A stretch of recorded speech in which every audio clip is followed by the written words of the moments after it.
నేను జస్ట్ యూట్యూబ్‌లో సెర్చ్ చేస్తున్నా ఎనీ కోర్సెస్ అబౌట్ దిస్ అని చెప్పి. అప్పుడు నేను యూట్యూబ్‌లో ఒక వీడియో చూసాను అశోక్ గారు చెప్పేది.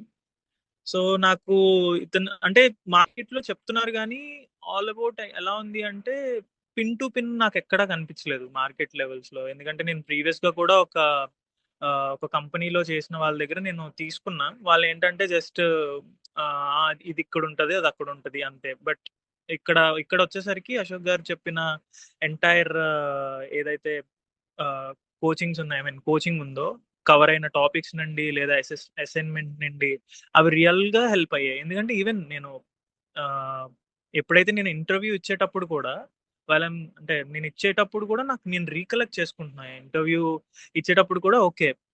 ఇది ఈ పర్టిక్యులర్‌గా వాళ్ళేంటంటే సినారియో బేస్డ్ అడిగినప్పుడు అశోక్ గారు చెప్పిన కొన్ని సినారియోస్ నాకు ఇప్పటికి గుర్తున్నాయి.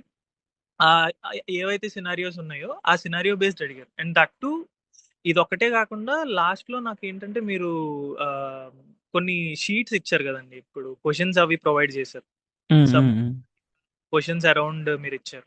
సో, ఆ! ఈవెన్ కూడా నేను ఓవరాల్‌గా మొత్తం అంతా అంటే నేను ఏం చేశానంటే సింపుల్‌గా ఫస్ట్ నేను సింప్లిఫై చేసుకున్నా. ఓకే. ఒక టాపిక్ మీద ఎన్ని క్వెషన్స్ ఉన్నాయి. సో, ఈ టాపిక్‌లో నేను అన్ని క్వెషన్స్ నేను కవర్ చేశానా లేదా? సో, అలాగా టాపిక్ మీద నేను పెట్టుకుంటూ ఎళ్ళానమాట. ఓకే. ఇప్పుడు అంటే చిన్న క్వెషన్ అయినా సరే, ఆ టాపిక్ నేను కవర్ చేసుకున్నానా లేదా అనేది నేను కవర్ చేసుకున్నాకే అప్పుడు నేను ఇంటర్‌వ్యూస్‌కి స్టార్ట్ అయ్యామాట. And that